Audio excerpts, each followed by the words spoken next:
mga Blue Jays ay isa sa pinakamatalino at magagandang ibon sa mundo. Natagpuan sila sa buong kagubatan ng Eastern at Central North America. Ang mga ito ay may nakamamanghang asul, puti at itim na balahibo. Ang pinakakakaibang katangian ng songbird na ito ay ang maingay nitong huning JJ na parang mga tawag. Maaari rin nilang gayahin ang huni ng ibang uri ng ibon.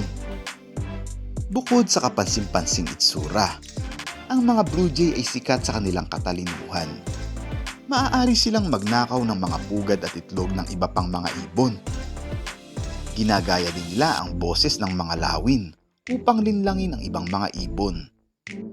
Sinasabing ang mga Blue Jay ay maaari ring gayahin ang pagsasalita ng tao at ang boses ng iba pang mga alagang hayop. Ang mga Blue Jay ay mga social bird na matatagpuan sa maliit na kawan. Ngunit sa taglamig sa panahon ng paglipat sa timog, bumubuo sila ng malalaking kawan.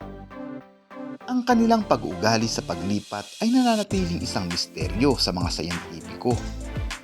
Hindi lahat ng Blue Jay ay lumilipat sa panahon ng taglamig. Ang ilang mga ibon ay nananatili sa kanilang natural na teritoryo.